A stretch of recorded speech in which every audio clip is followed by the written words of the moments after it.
देखो बच्चों, हम लोगों ने सेकंड चैप्टर स्टार्ट किया था। चैप्टर का नाम क्या था? आम्ल, क्षार एवं लवण। क्या है? आम्ल, क्षार एवं लवण। नाम क्या है? आम्ल, क्षार एवं लवण। क्या नाम है? एवं लवण। तो बच्चों इसको इंग्लिश में क्या कहेंगे? Acid, base and salt. ठीक है ना? Acid, base and salt. ध्यान दीजिएगा, मैंने आपको अम्ल के बारे में पढ़ा दिया है और क्षार की डेफिनेशन तक पढ़ाया है। तो आज हम लोग 5 मिनट में रिपीट कर लेते हैं जितना भी हम लोगों ने पढ़ा है। बोलो, ठीक है ना? कर लिया जाए? चलो, तो ध्यान दीजिएगा, अम्ल की डेफिनेशन जो है वह 3 तरह से दी गई थी। तो हमने आपको क्या क्या बताया था अम्ल की डेफिनेशन में? प्राचीन अवधारणा के अनुसार जो अम्ल की डेफिनेशन होती है वो क्या होती है कि वे पदार्थ जो स्वाद में खट्टे होते हैं कहलाते हैं, अम्ल कहलाते हैं। तो बताओ, जो पदार्थ स्वाद में खट्टे होंगे उन्हें हम क्या कहते हैं? अम्ल कहते हैं। क्या कहते हैं? Very good. तो दूसरी बात, स्वांटे आर्हीनियस किसके अनुसार? स्वांटे आर्हीनियस किसके अनुसार? स्वांटे आर्हीनियस के अनुसार अगर अम्ल की डेफिनेशन की बात करें तो अम्ल क्या पदार्थ हैं? वे पदार्थ जो जलीय विलयन में क्या देते हैं? H+ आयन देते हैं। क्या देते हैं? आयन देते हैं। तो बताओ, स्वांटे आर्हीनियस की अवधारणा के अनुसार कॉन्सेप्ट ऑफ आर्हीनियस, ठीक है ना, उसके अकॉर्डिंग अगर हम देखें तो अम्ल की डेफिनेशन क्या है? एसिड की डेफिनेशन क्या है? कि वे पदार्थ जो जलीय विलयन में H+ आयन देते हैं, क्या कहलाते हैं? Very good. उसके बाद ब्रोंस्टेड-लॉरी के अनुसार, किसके अनुसार? ब्रोंस्टेड-लॉरी के अकॉर्डिंग अगर हम बात करें तो ब्रोंस्टेड-लॉरी के अनुसार वे पदार्थ H+ का मतलब है, इसको यहाँ पर इन्होंने नाम दिया था प्रोटॉन। क्या नाम दिया? प्रोटॉन। ठीक है ना? ये कहते हैं कि वे पदार्थ जो जलीय विलयन में प्रोटॉन देते हैं, क्या देते हैं? प्रोटॉन देते हैं। क्या कहलाते हैं? अम्ल कहलाते हैं। फिर इन्होंने इसी के संबंध में एक बात कही कि जो H+ आयन होता है वह जलीय विलयन में फ्री नहीं घूमता है, फ्री नहीं रहता है, बल्कि H+ H2O के साथ जुड़कर H3O+ आयन यानी कि हाइड्रोनियम आयन बना लेता है। तब इन्होंने फिर से नई डेफिनेशन दी, कहा कि वे पदार्थ जो जलीय विलयन में H3O+ आयन यानी कि हाइड्रोनियम आयन देते हैं, क्या कहलाते हैं? अम्ल कहलाते। तो 3 डेफिनेशन याद रहेंगी या नहीं? बताओ, प्राचीन अवधारणा के अनुसार अम्ल क्या होते हैं? Very good. आर्हीनियस अवधारणा के अनुसार,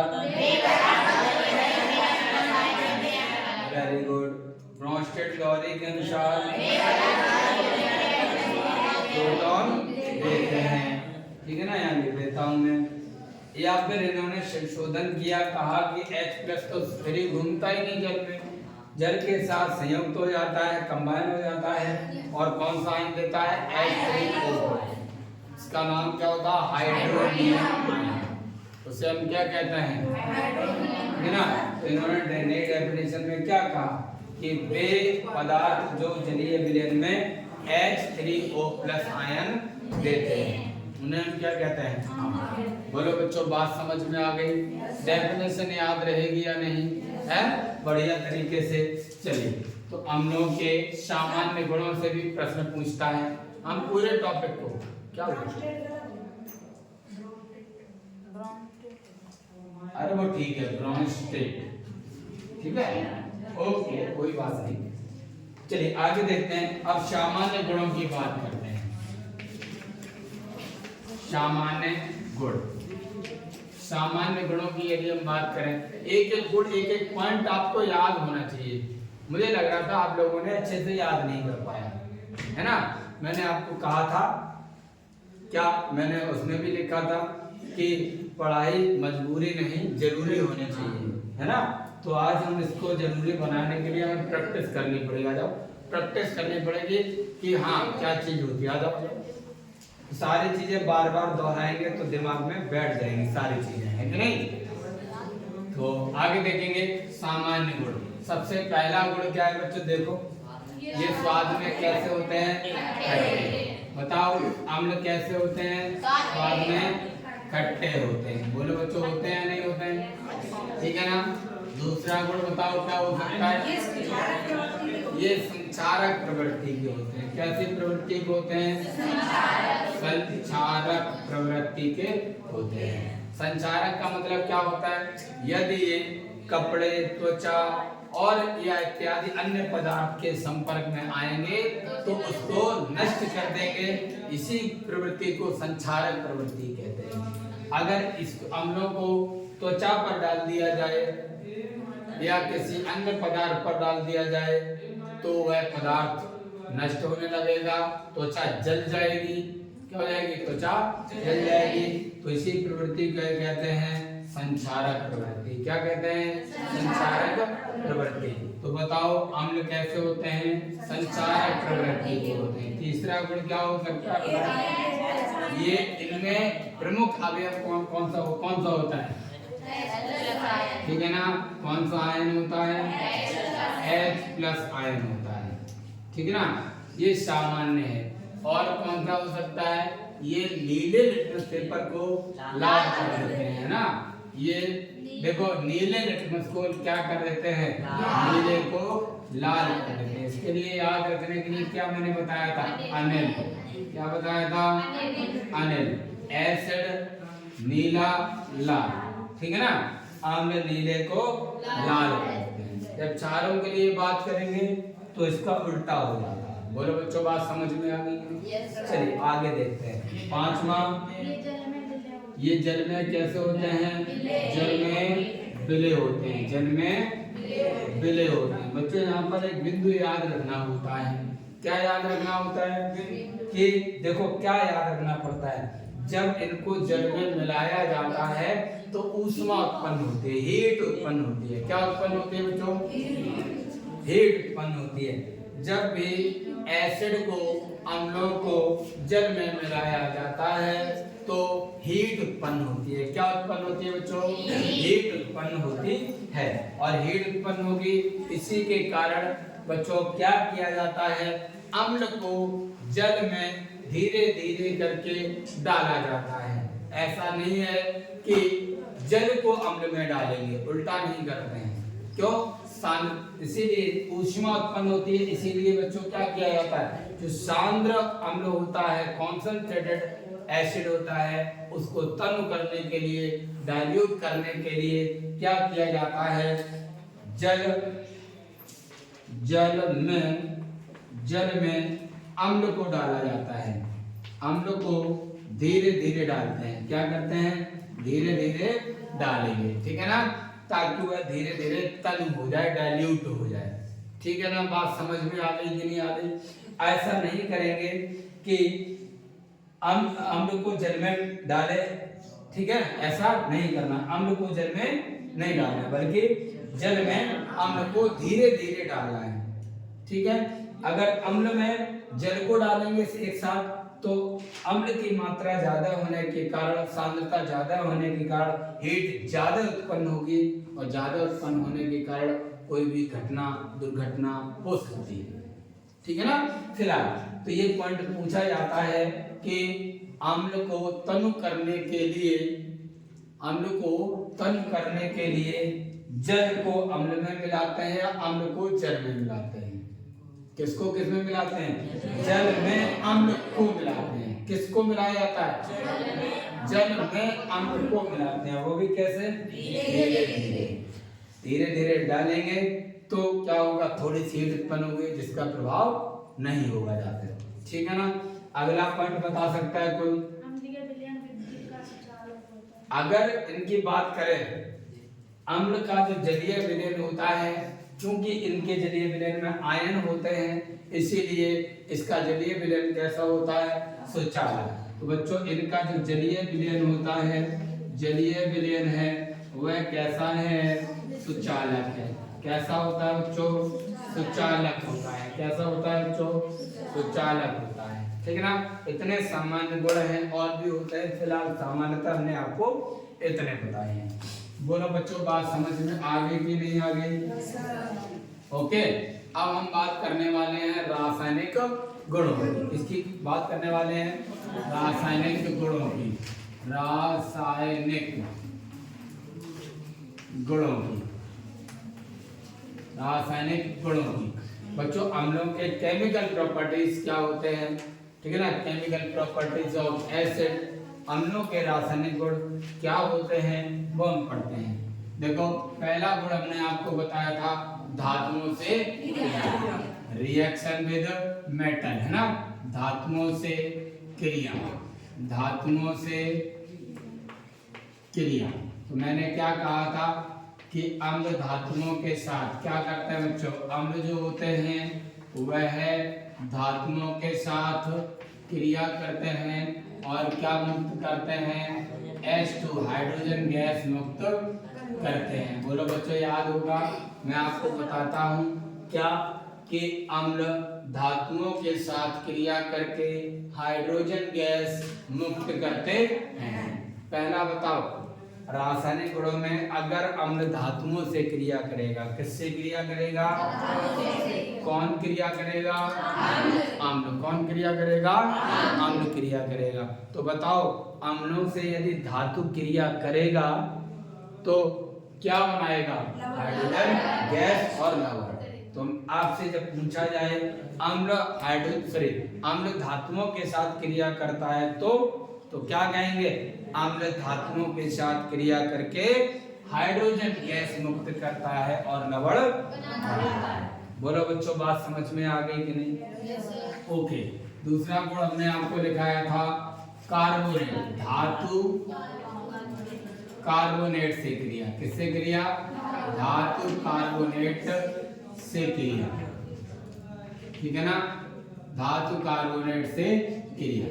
बच्चों धातु कार्बोनेट से क्रिया करेगा तो क्या होगा, देखो अम्ल जो होता है वह है धातु कार्बोनेट, इससे धातु कार्बोनेट, धातु कार्बोनेट से क्रिया करता है तो क्या बनाता है, लवण बनाता है, और क्या बनाता है, जल बनाता है, और CO2 गैस, कौन सी gas, CO2 gas, carbon dioxide gas.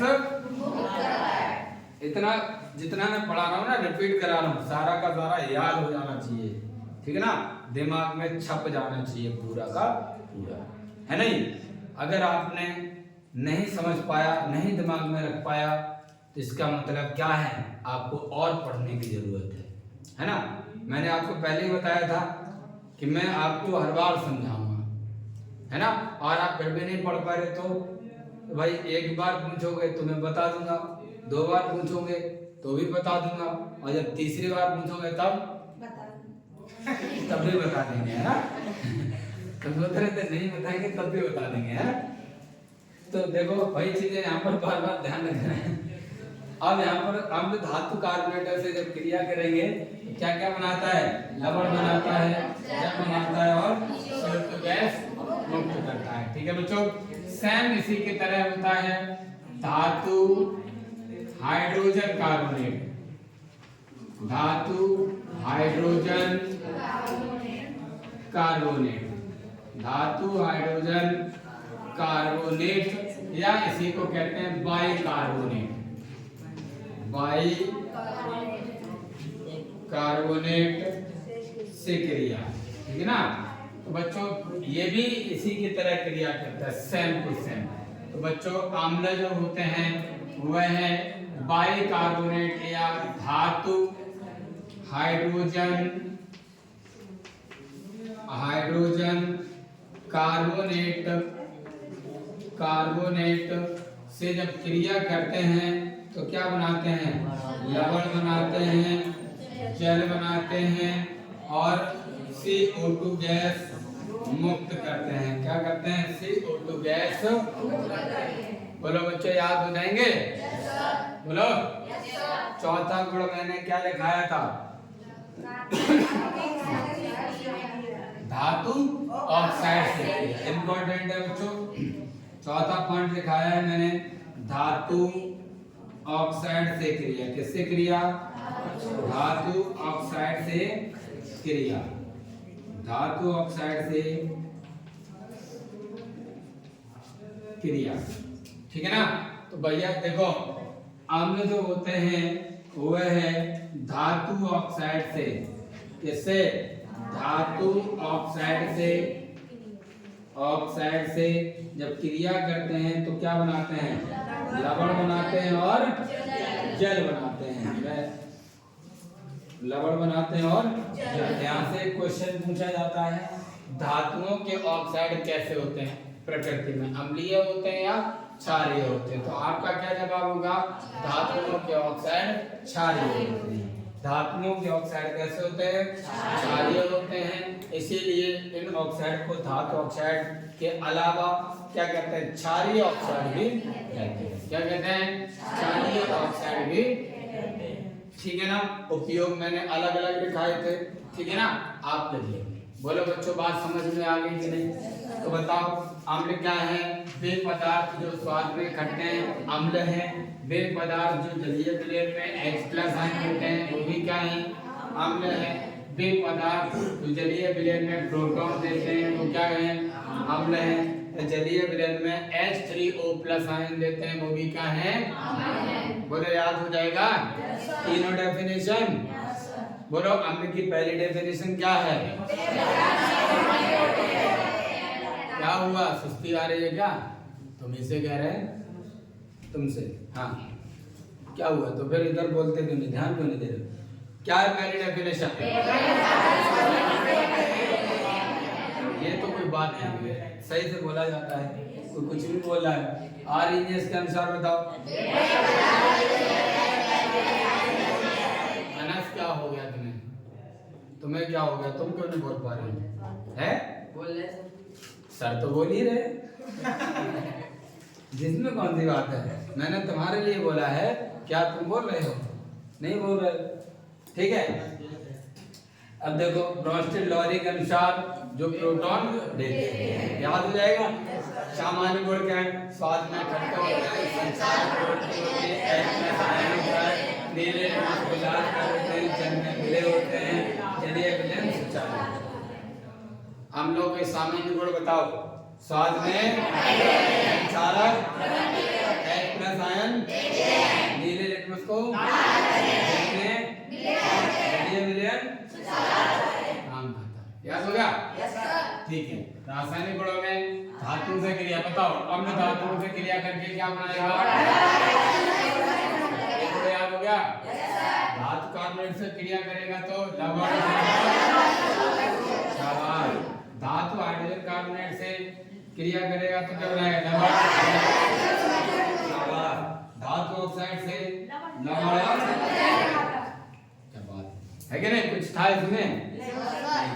चलिए आगे बढ़े फिर हम। बच्चों, क्षार और क्षारक में डिफरेंस और था, इस पे भी हम बात कर लेते तब आगे बढ़ते हैं, ठीक है?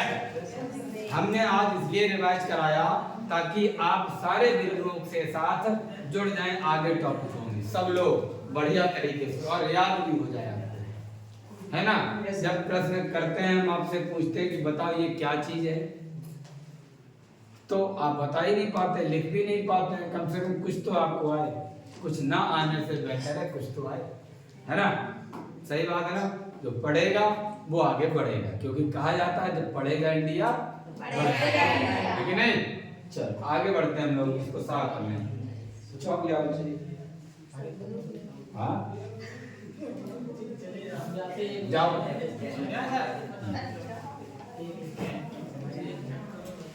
चलिए अब बच्चों क्या है, मैंने एक और टॉपिक थोड़ा सा आगे बढ़ा दिया है, इसको कहते हैं क्षारक।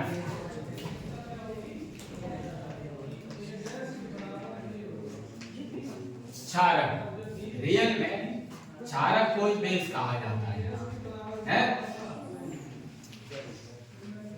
आगे हम पढ़ाएंगे अभी क्षारक के बारे में और भी, फिलहाल डेफिनेशन में बात करते हैं। क्षारक क्या है? अम्ल स्वाद में खट्टे होते हैं, तो ये क्या है? कड़वे होते हैं।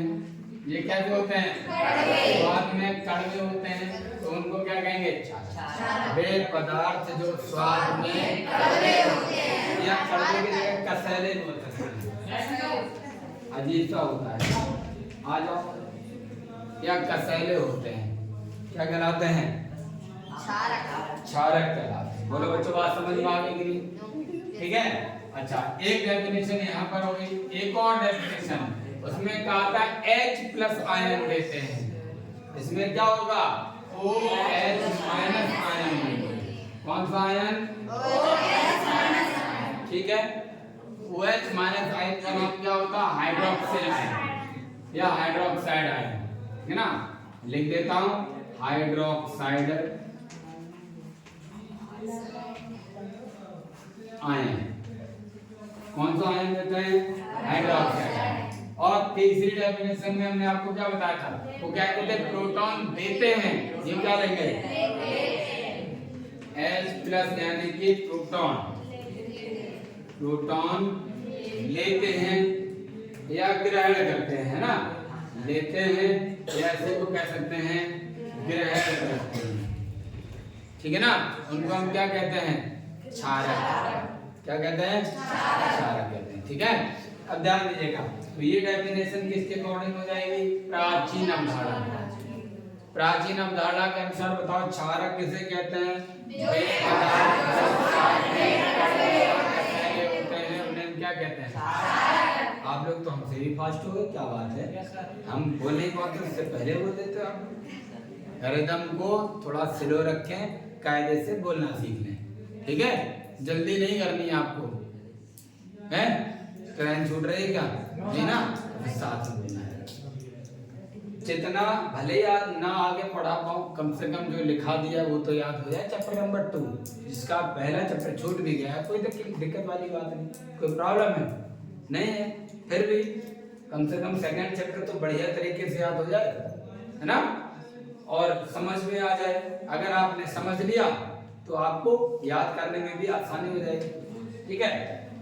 देखो, ये अवधारणा कौन सी है? प्राचीन। तो बताओ क्षारक की डेफिनेशन प्राचीन। मेरे साथ बोलना है आप। क्षारक की डेफिनेशन होती है प्राचीन अवधारणा के अनुसार, वे पदार्थ जो स्वाद में कड़वे होते हैं, क्षारक। मेरे साथ बोलना है, आगे पीछे नहीं। आप लोग बहुत जल्दी भागते हो, है ना? अच्छा, आर्हेनियस की अवधारणा के अनुसार अगर हम बात करें क्षारक क्या चीज है, तो क्या कहेंगे? इधर देखो बच्चे, क्या है? इधर देखो ना तुमसे इधर आगे, इससे हमेशा कह रहे हैं तुमसे। हाँ, उधर कहाँ देख रहे हो? हैं? क्या हुआ? कोई देख रहा है क्या? मुझे लग रहा है ये सपने में खो गया, वो तो नहीं कहता है? मेरे को देख रहा था और फिर किसे देख रहा था? इधर भी नहीं देख रहा था, मुझे भी नहीं देख रहा था, उधर भी नहीं देख रहा था, वीडियो देख रहा था। अजीब सी बात है। देखो तो सोचते यार इसकी अवधारणा कर दिया। मैंने कहा मेरी तरफ तो देखो कम से कम, यार ना आपकी तरफ भी नहीं देख रहे, उधर भी नहीं देख रहे, इधर भी नहीं देख रहे, फिर किधर देख रहे थे? चल कोई बात नहीं, माफ किए जा, देखो दूसरी डेफिनेशन क्या है? स्वांत यार क्या होता है? अरे मेरे साथ बोलना है, बहुत जल्दी करते हो। वे पदार्थ जो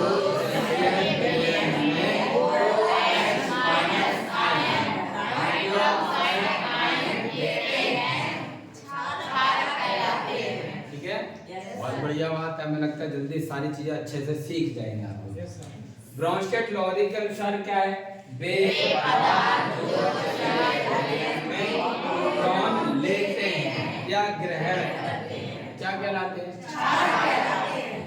काम खत्म।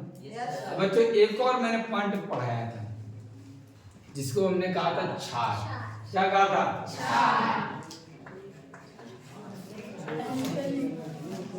क्षार। इसको कहते हैं एल्कलाइन, है ना? एल्कलाइन।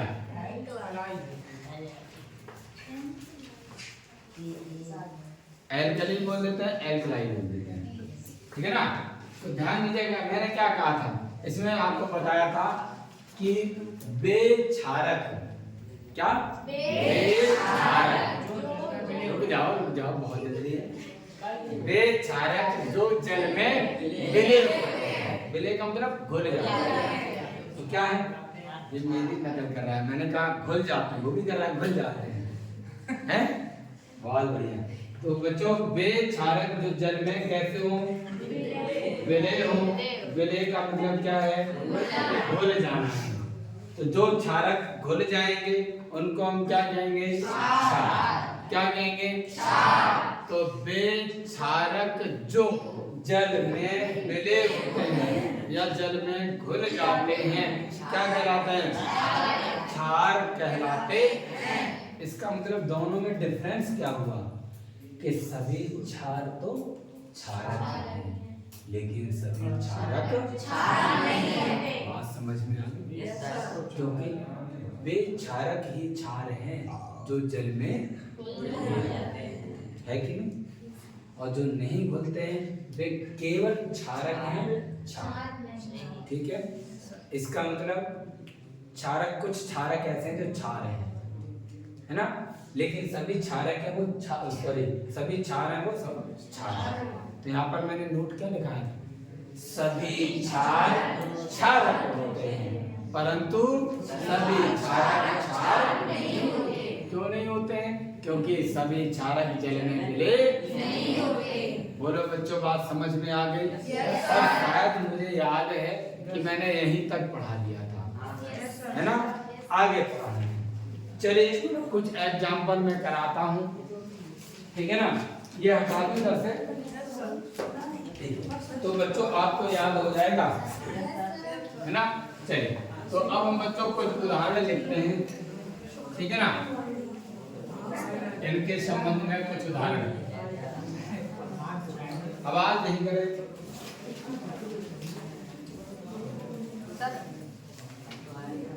जी, बताओ। जैसे कि 2HCl है और कास्टिक में एक लगा तो एक क्या होता है? चुप हो जाओ, क्या बताया? तो जैसे 2HCl है, 2HCl है, ठीक है, कास्टिक में एक ही है, कोष्टक में एक यू लिखा है, ओके। ये क्या होता है?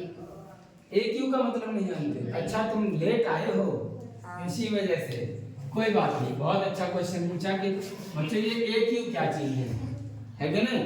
मैं बता देता हूँ, ये दो भी बता देता हूँ, ठीक है, सारा का सारा बता देता हूँ।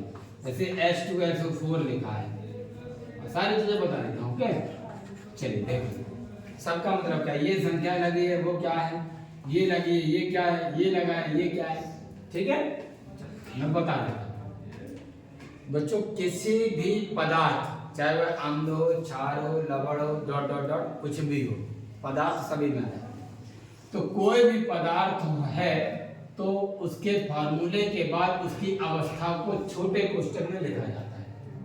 पदार्थ की अवस्था को प्रदर्शित करने के लिए छोटे कोष्टक में उसकी अवस्था को प्रदर्शित करने वाले साइन को लिख दिए थे। जैसे बच्चों कोई ठोस है, कैसा है? ठोस है। ठोस को इंग्लिश में क्या कहते हैं?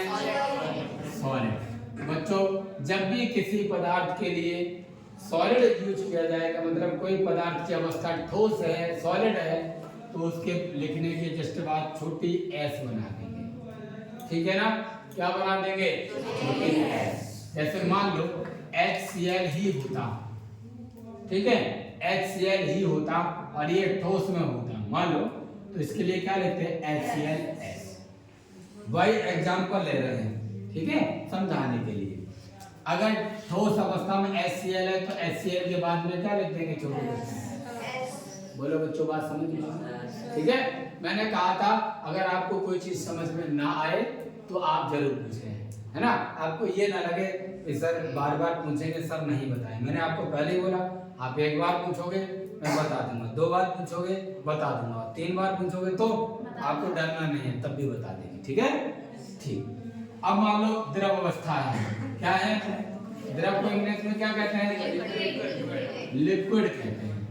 लिक्विड के लिए बच्चों स्मॉल एल यूज करते हैं। तो मान लो HCl लिक्विड में है तो क्या लगा देंगे HCl। ये इसका मतलब क्या हुआ, ये इसकी अवस्था है, ये क्या है इसकी अवस्था। बोलो बच्चों बात समझ में आ गई है, ठीक है।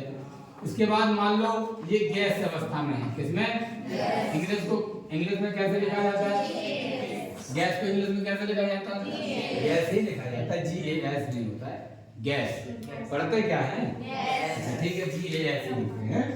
इसके लिए सिंबल यूज किया जाता है स्मॉल g। मान लो HCl है और ये गैसीय फॉर्म में है तो क्या लगा देंगे, बात 3 चीजें समझ में आ गई, कोई तकलीफ है नहीं ना, ठीक है। अब हम बात करने वाले AQ की। अब मान लो कोई भी पदार्थ दिया है और उसका जलीय विलयन दिया है, क्या दिया है, जलीय विलयन दिया है, ठीक है ना। जलीय विलयन दिया है, इसको कहते हैं एक्वस सॉल्यूशन।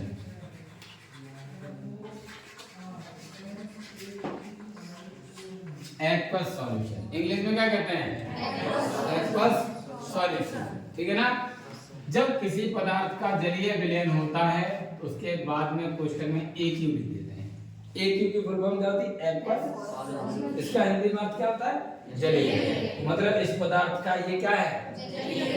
अब इतनी बड़ी बात को थोड़ी ना लिखेगा कोई कि हाँ HCl जलीय विलयन है, क्या लिखेगा, उन्होंने सीधा कह दिया S, हाइड्रोक्लोरिक अम्ल का फॉर्मूला क्या HCl और इसकी अवस्था क्या जलीय विलयन AQ, बस काम खत्म, है ना।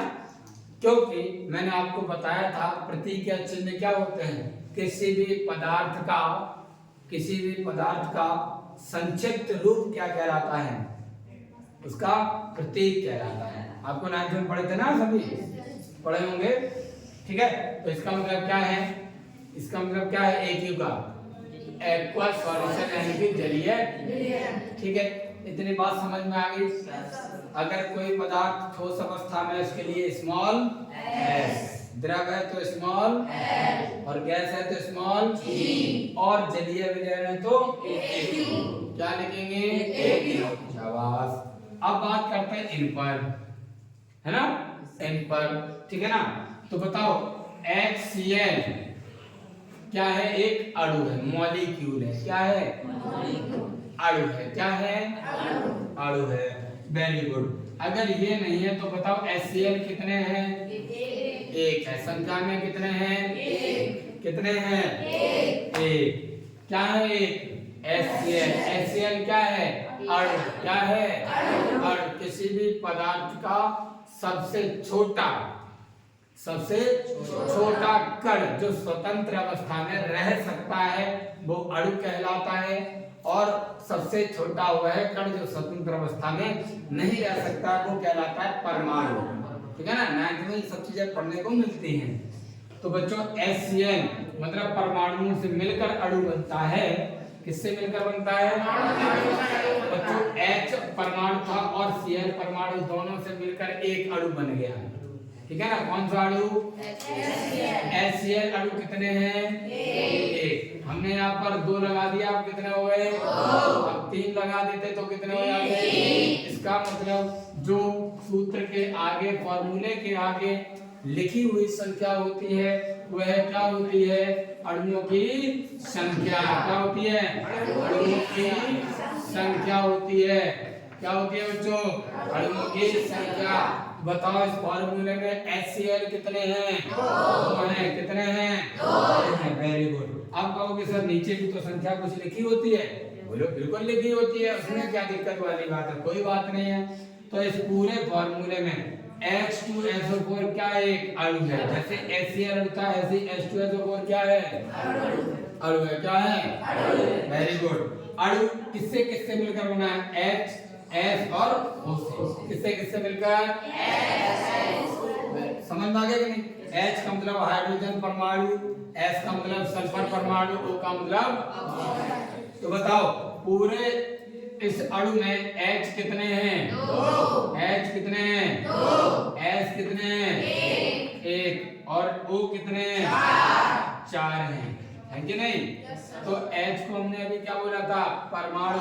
क्या बोला था? परमाणु। क्या बोला था? परमाणु। अगर इन सबको अलग अलग कर दें तब ये अणु रहेगा? नहीं। क्या हो जाएगा? परमाणु में अलग अलग हो जाएगा, और परमाणु से मिलकर क्या बनता है? अणु। तो ये जो आगे संख्या लिखी होती है सूत्र के, पूरे सूत्र के आगे, वो होती है अणुओं की संख्या, और सूत्र में परमाणुओं के नीचे जो संख्या लिखी होती है वो होती है परमाणुओं की संख्या। परमाणुओं की संख्या। बोलो बच्चों, बात समझ में आ गई? अब बताओ कोई डाउट रह गया हो तो हमें बता दो। नहीं डाउट है? है? बोलो। कोई डाउट नहीं, वेरी गुड। तो क्यों ना अब हम आगे उदाहरण लिख लें क्षारकों के और क्षारों के। बोलो। ठीक है, समझ में तो आ गया? किसी को कोई तकलीफ तो नहीं है? है? ठीक है, चलिए ठीक है, उदाहरण लिखते हैं हम लोग, आगे बढ़े।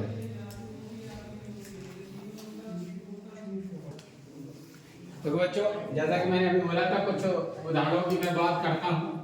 देखो, कुछ जल में विलेय क्षारक होते हैं, कुछ अविलेय होते हैं, मतलब कुछ जल में घुल जाते हैं, कुछ जल में नहीं घुलते। जो घुल जाते हैं वो बच्चों क्षारक के साथ साथ क्षार भी कहलाते हैं, क्योंकि अभी मैंने बोला है जो जल में विलेय हैं उनको हम क्या कहते हैं? क्षार। ध्यान दीजिएगा, इनके नाम भी लिख देता हूँ मैं। इसका नाम क्या है? सोडियम। Sodium hydroxide. क्या नाम है इसका? Sodium hydroxide. हाइड्रोक्साइड, ठीक है ना? इसका नाम sodium, sodium oxide. Sodium oxide, ठीक है ना? इसका नाम पोटेशियम, पोटेशियम ऑक्साइड। क्या नाम है? Potassium oxide. इसका नाम potassium, potassium hydroxide. Potassium hydroxide. इसका नाम ammonium, ammonium hydroxide. Ammonium hydroxide, ammonium hydroxide. इसका नाम कैल्शियम, कैल्शियम हाइड्रोक्साइड।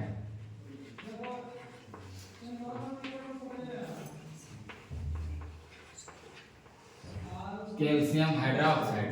तो बच्चों जल में विलेय कुछ क्षारक हैं, जैसे NaOH, Na2O, K2O, KOH, NH4OH, CaOH का होल ट्वाइस। नाम है आपको मैंने बता दिया। NaOH का नाम सोडियम हाइड्रोक्साइड, Na2O का नाम सोडियम ऑक्साइड, K2O का नाम पोटेशियम ऑक्साइड, KOH का नाम पोटेशियम हाइड्रोक्साइड, NH4OH का नाम अमोनियम हाइड्रोक्साइड, CaOH का उल्टा कैल्शियम हाइड्रोक्साइड।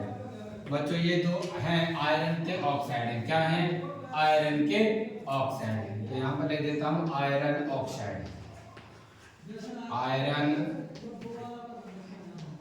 ऑक्साइड। इसका नाम है जिंक ऑक्साइड, जिंक ऑक्साइड। क्या नाम है इसका? Zinc oxide. इसका नाम है एल्यूमिनियम ऑक्साइड, एल्यूमिनियम